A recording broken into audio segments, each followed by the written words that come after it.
नमस्कार, बंसल न्यूज में आपका स्वागत है। मैं हूं दीपक मिश्रा। उपचुनाव का महासंग्राम धीरे धीरे चरम की तरफ बढ़ रहा है। सियासी बयानबाजी भी शिखर की ओर जा रही है। भांडेर से कांग्रेस उम्मीदवार फूल सिंह बरैया ने किसान कर्ज माफी को लेकर बीजेपी पर बड़ा हमला बोला है, तो वहीं कैबिनेट मंत्री इमरती देवी ने एक बयान देकर उलझती नजर आ रही है। वहीं उपचुनाव में बेरोजगारी पर सियासी रार जारी है।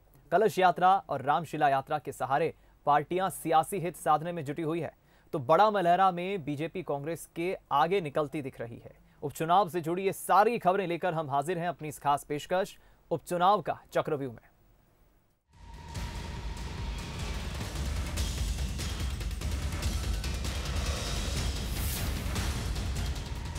भांडेर से कांग्रेस के प्रत्याशी और सीनियर लीडर फूल सिंह बरैया ने उपचुनाव में प्रदेश की सभी विधानसभा सीटों पर कांग्रेस की जीत का दावा किया है। फूल सिंह बरैया ने बीजेपी पर लोकतंत्र की हत्या करने का आरोप लगाते हुए कहा है कि जनता बीजेपी को उपचुनाव में सबक सिखाएगी। कमलनाथ के ग्वालियर दौरे को लेकर फूल सिंह बरैया बेहद उत्साहित दिखे।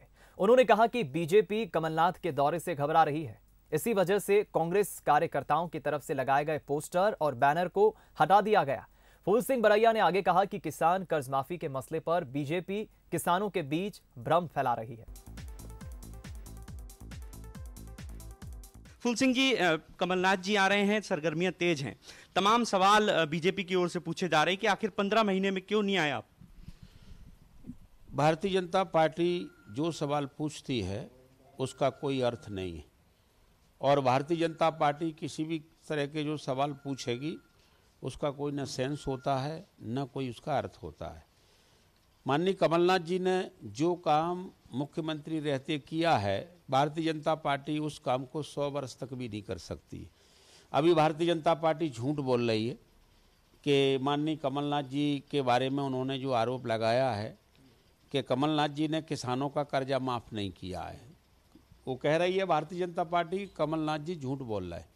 मैं भारतीय जनता पार्टी को इसका जवाब देना चाहता हूँ कि झूठ बोल रहे हैं तो 27.5 लाख किसानों का कर्जा माफ़ कर दिया है, बल्कि तुमने सरकार नहीं गिराई होती, एमएलए और मंत्रियों को खरीद करके अगर ये चुनी हुई सरकार को न गिराया होता, अभी तक मेरा ऐसा मानना है कि 1.5 लाख के गाइडलाइन को पार कर्जा, 1.5 लाख का जो कर्जा था वो तक माफ़ हो जाता, क्योंकि उन्होंने 4 स्पेल में कर्जे को माफ़ करने का कार्यक्रम रखा है।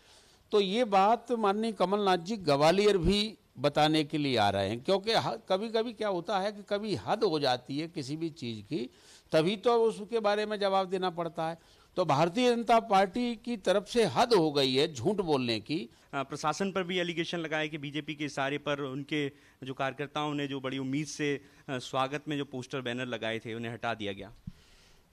इसी बात से समझा जा सकता है कि भारतीय जनता पार्टी कितनी घबरा गई। कोई भी नेता अगर किसी का दौरा हो रहा है तो उसमें भारतीय जनता पार्टी को घबराने की क्या जरूरत है?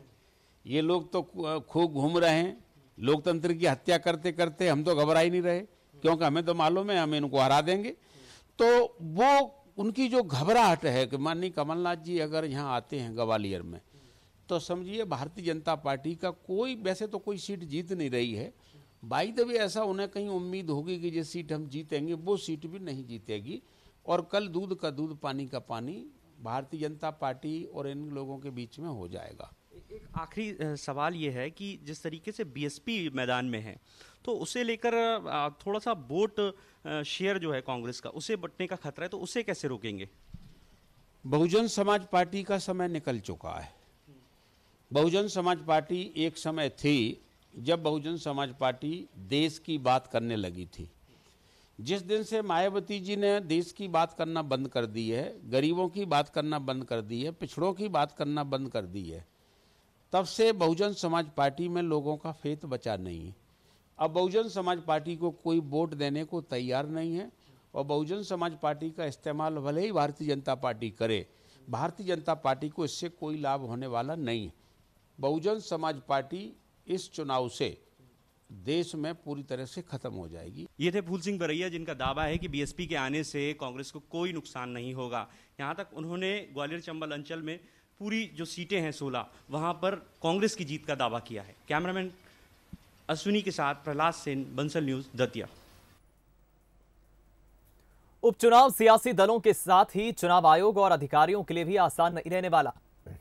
यहां शिकवे शिकायतों का सिलसिला अभी से शुरू हो गया है, तो आगे क्या होगा? चुनाव आयोग के सामने भी चुनौती आने वाली है।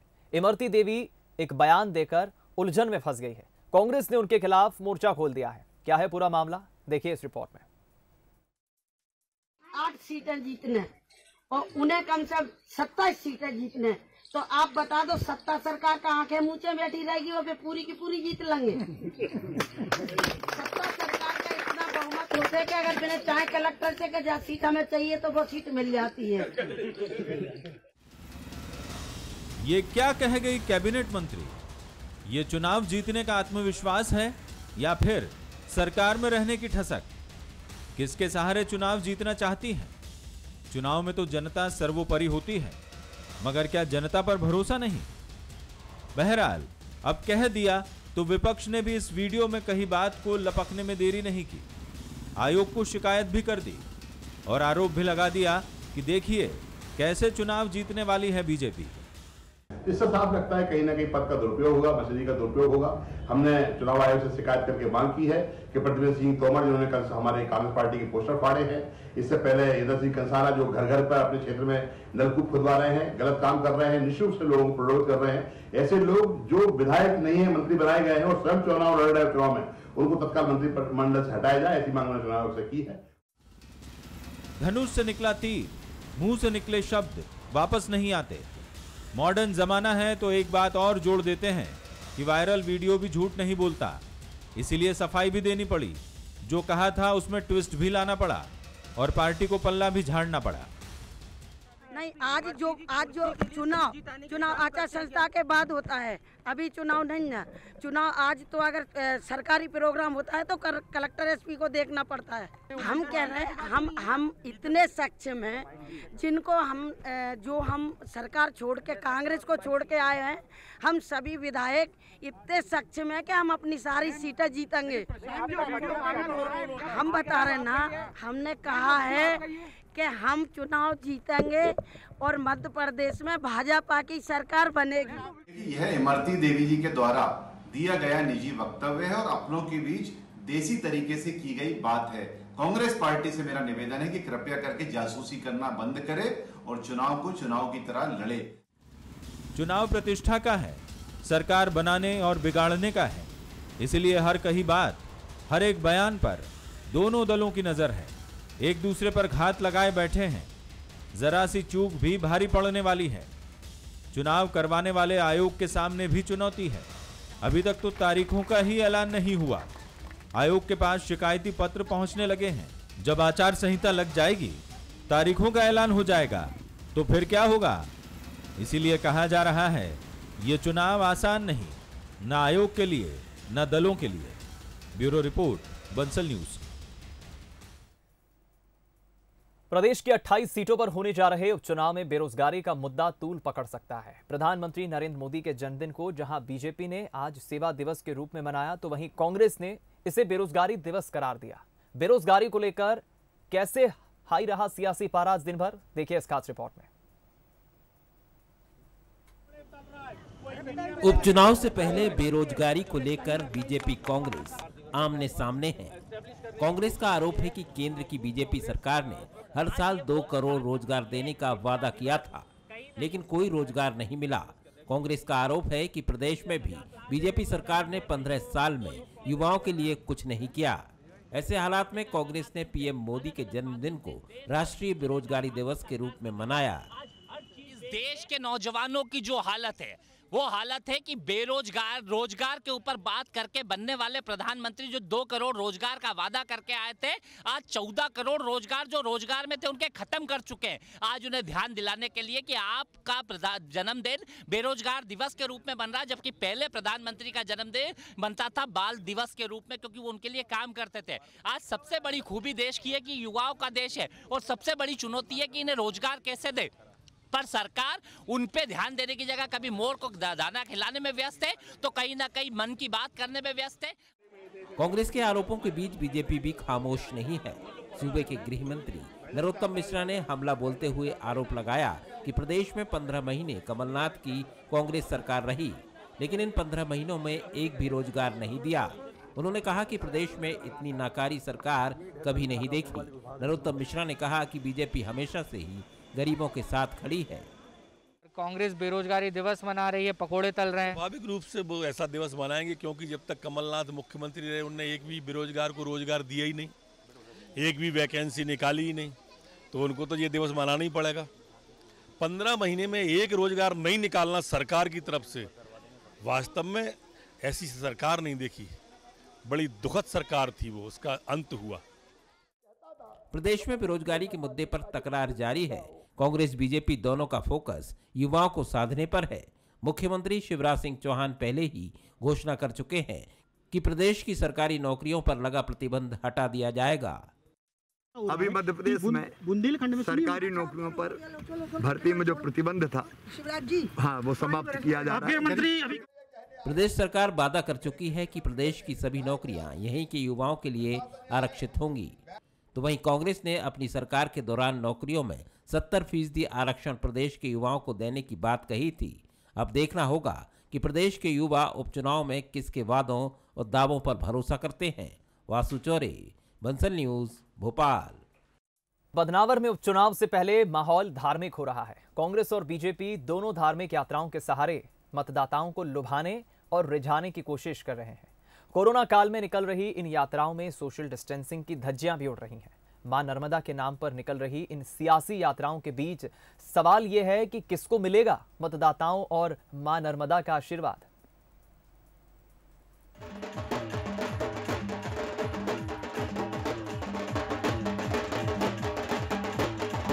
उपचुनाव की आहट के बीच बदनावर में धर्म और आस्था का उफान पूरे शबाब पर है।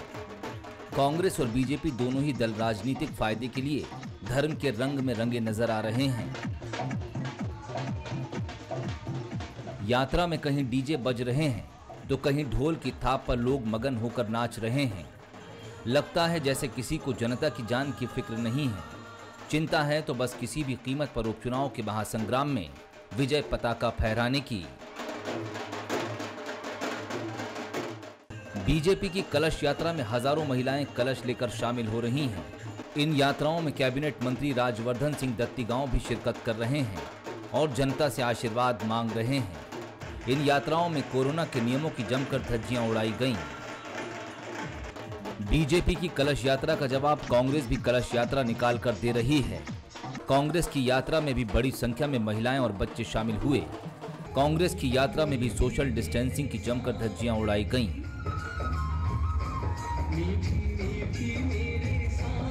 अब आपको बताते हैं कि आखिर बदनावर में क्यों निकाली जा रही हैं कलश यात्राएं। प्रदेश की 28 सीटों पर उपचुनाव होने हैं, जिनमें बदनावर की सीट भी शामिल है। बदनावर में उपचुनाव से पहले नर्मदा लिंक परियोजना मंजूर होने पर कांग्रेस और बीजेपी के नेता कलश यात्रा निकाल रहे हैं। दरअसल नर्मदा का पानी बदनावर को मिलने वाला है, जिसको लेकर दोनों ही पार्टियां अपने अपने दावे कर रही हैं। भाजपा नेता सीधा सीधा सरकार का दुरुपयोग कर रहे हैं। ना तो इन यात्राओं की कोई परमिशन है, ना कोई चीज है, पर प्रशासन आंखें मूंद कर बैठा हुआ है, ना कोई कार्रवाई कर रही है। सावेर में कांग्रेस कार्यकर्ताओं के खिलाफ कार्रवाई की गई, मगर बदनावर में आज तक भारतीय जनता पार्टी के नेताओं के खिलाफ कोई कार्रवाई नहीं की। बदनावर विधानसभा में नर्मदा लाने का श्रेय तो जनता पार्टी को ही है। माननीय मुख्यमंत्री शिवराज सिंह चौहान ने 2016 में कोटेश्वर में नर्मदा लाने की घोषणा कर दी थी और उसकी सारी तैयारी पहले से पूर्ण हो चुकी थी। अब कांग्रेसी को चुनरी यात्रा निकाले, वो कुछ भी करे, उससे कोई लेना देना है नहीं। और उनके कार्यक्रम में सोशल डिस्टेंसिंग का पालन नहीं कर रहे हैं, मास्क का पालन करने, सैनिटाइजर का उपयोग नहीं कर रहे हैं। और चूंकि नर्मदा लाए हैं, नर्मदा गांव गांव पहुंच रही है, लोगों को फायदा होगा। जीवन दायिनी नर्मदा यहाँ आएगी तो जनता को फायदा होगा और उसका श्रेय हमको ही है। इसमें आम जनता जानती है, तो कांग्रेस का इसमें कोई लेना देना नहीं है। वो चुनरी यात्रा निकाले। कोरोना महामारी के बीच उपचुनाव को देखते हुए बीजेपी और कांग्रेस की तरफ से निकाली जा रही कलश यात्राओं ने चिंता बढ़ा दी है। यात्रा में महिलाओं और बच्चों की भीड़ उमड़ रही है। यात्रा में शामिल कई लोग ना तो मास्क पहन रहे हैं और ना ही सोशल डिस्टेंसिंग का पालन कर रहे हैं। फिलहाल सियासी दलों को चिंता है सिर्फ उपचुनाव में जीत की। महेश पाटीदार, बंसल न्यूज, बदनावर। शिवपुरी जिले की पोहरी विधानसभा सीट में भी धर्म का तड़का लगने लगा है। राज्य मंत्री सुरेश राठखेड़ा ने रामशिला यात्रा शुरू की है। ये यात्रा क्षेत्र के सभी गांवों के बाद राम जन्मभूमि अयोध्या पहुंचेगी। कांग्रेस राज्य मंत्री की इस यात्रा पर सवाल खड़े कर रही है। कांग्रेस का आरोप है कि चुनाव आते ही बीजेपी को भगवान राम की याद आने लगती है। उपचुनाव को लेकर प्रदेश में सियासी पारा चढ़ने लगा है। राजनीतिक दल उपचुनाव से पहले धार्मिक यात्राएं भी निकाल रहे हैं। इसी कड़ी में शिवपुरी जिले की पोहरी विधानसभा से बीजेपी के संभावित उम्मीदवार और राज्य मंत्री सुरेश राठखेड़ा ने रामशिला यात्रा शुरू की है। पोहरी के प्राचीन गणेश मंदिर से इस यात्रा की शुरुआत हुई। यात्रा को लेकर राज्य मंत्री सुरेश धाकड़ बीजेपी कार्यकर्ताओं के साथ गांव-गांव जाएंगे। रथ यात्रा का जगह जगह भव्य स्वागत हो रहा है। बीजेपी का कहना है कि भगवान राम का भव्य मंदिर अयोध्या में बनने जा रहा है। रामशिला यात्रा पोहरी विधानसभा से होकर अयोध्या पहुंचेगी और चांदी की शिला मंदिर में लगाई जाएगी। कई सालों से लांछन लगाते थे, लोग चिल्लाते थे और कांग्रेस हमेशा कहती थी कि राम मंदिर वहीं बनेगा तो तारीख बता दो। अब उनको तारीख भी बताएंगे और मंदिर भी बनाएंगे। ये पौड़ी की पूरी पब्लिक ने ये ठाना है कि यहाँ से हम रथ यात्रा स्टार्ट करेंगे, गांव-गांव जाएंगे और जिस दिन रथ यात्रा पूरी होगी समस्त पौड़ी के भाजपा ने एक व्यक्ति जिनकी जहाँ वहाँ श्रद्धा है, सब लोग हम साथ होके इस सलाह को लेके और जो दान क्षेत्र से मिलेगा वो सबको लेके पूरी भाजपा अयोध्या जाएगी। रामशिला यात्रा को लेकर जहां बीजेपी उत्साह से भरी हुई है, वहीं कांग्रेस रामशिला यात्रा को लेकर बीजेपी पर निशाना साध रही है। कांग्रेस का आरोप है कि चुनाव के वक्त ही बीजेपी को भगवान राम की याद आती है। देखिए, जैसे चुनाव नजदीक आते हैं तो बीजेपी को राम याद आ जाता है। राम सबके हैं, 130 करोड़ देशवासियों की आस्था के प्रतीक है। ये तो उनको उपचुनाव का डर लगता है तो ये अपने हथकंडे अपनाने लगते हैं। उपचुनाव में जनता तैयार है, इनको इनकी खानी पड़ेगी और निश्चित रूप से कांग्रेस जीत रही है। राम के नाम की राजनीति ये बरसों से करते आ रहे हैं, लेकिन ये इसमें सफल नहीं होगी। प्रदेश में उपचुनाव से पहले धार्मिक यात्राओं की बाढ़ सी आ गई है। सियासी दल अपने नफे नुकसान के हिसाब से यात्रा निकाल रहे हैं। धर्म का तड़का हिंदुस्तान की सियासत में कोई नई बात नहीं है। अब देखना होगा कि इन यात्राओं से उपचुनाव की हार जीत पर कितना असर पड़ेगा। फरमान अली, बंसल न्यूज, शिवपुरी। अब बात छतरपुर जिले की बड़ा मलहरा सीट की। यहां भी सियासी बयार बहने लगी है। बीजेपी से जहां प्रद्युम्न सिंह लोधी का टिकट पक्का माना जा रहा है, तो वहीं कांग्रेस अभी उम्मीदवार की तलाश में जुटी है। कांग्रेस में कई दावेदार हैं, लेकिन जिसका नाम सर्वे में सामने आएगा पार्टी उसी को टिकट देगी। बड़ा मलहरा के सियासी संग्राम पर देखिए खास रिपोर्ट। छतरपुर जिले की बड़ा मलहरा विधानसभा सीट पर भी उपचुनाव की बयार रफ्तार पकड़ रही है। कांग्रेस के टिकट पर चुनाव जीतने वाले प्रद्युम्न सिंह लोधी के इस्तीफे के बाद ये सीट खाली हुई है। लोधी ने दोबारा बीजेपी ज्वाइन कर ली है और उनको नागरिक आपूर्ति निगम का अध्यक्ष बनाकर कैबिनेट मंत्री का दर्जा दिया गया है। इतना ही नहीं, इस सीट से अब वो भी बीजेपी के प्रत्याशी होंगे। भरोसे से भरे प्रद्युम्न सिंह का जनसंपर्क अभियान लगातार जारी है। प्रद्युम्न सिंह लोधी के समर्थन में सीएम शिवराज ने भी सभा करके करोड़ों की परियोजनाओं का शिलान्यास किया है। मतलब साफ है कि उम्मीदवार चयन और प्रचार के मामले में कांग्रेस पिछड़ती नजर आ रही है, लेकिन पार्टी के नेता रेस में कांग्रेस के पिछड़ने को सिरे से नकार रहे हैं। जल्द ही आपके सामने अच्छा प्रत्याशी आएगा। भाजपा अपना काम करे, कांग्रेस अपना काम कर रही। देखिए, क्षेत्र में इस तरह की बातें उठती हैं, सब जगह उठती हैं, लेकिन पार्टी का जो निर्णय होगा वो सब लोग सिरोधार रहे और उचित प्रत्याशी को कांग्रेस पार्टी बड़ा मलहरा से उतारेगी। लगातार हम लोग 3 दिन से 3 जोन में बांटकर हमने वहाँ पर अलग अलग विधायकों की ड्यूटी लगी है हर ब्लॉकों में। और प्रत्याशी चयन हमारा सर्वे के आधार पर और कार्यकर्ताओं की मंशा के अनुसार हो रहा, क्योंकि एक बार हम लोगों ने धोखा खा चुके हैं। इसलिए शीघ्र ही हाईकमान के निर्देश से एक अच्छा प्रत्याशी, ईमानदार प्रत्याशी, क्षेत्रीय प्रत्याशी कांग्रेस पार्टी देने जा रही है। कांग्रेस ने करीब 27 साल बाद बीजेपी से यह सीट छीनी थी, लेकिन सिर्फ 1.5 साल में ही कांग्रेस को यहां झटका लग गया। बड़ा मलहरा सीट से कांग्रेस के कई दावेदार हैं, जिनमें निशा आनंद सिंह, वीर सिंह परमार, तिलक सिंह लोधी, दिलीप सिंह के नाम की चर्चा है। कयास तो यहां तक लगाए जा रहे हैं कि पार्टी यहां से यादव समाज के प्रतिनिधि को टिकट दे सकती है। बीजेपी कांग्रेस की तैयारियों को लेकर चुटकी ले रही है।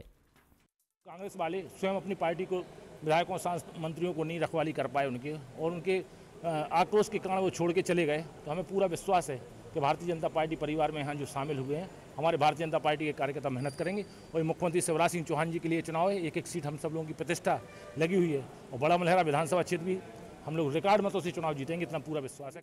2018 में कांग्रेस ने तिलक सिंह का टिकट काटकर प्रद्युमन सिंह लोधी को उम्मीदवार बनाया था।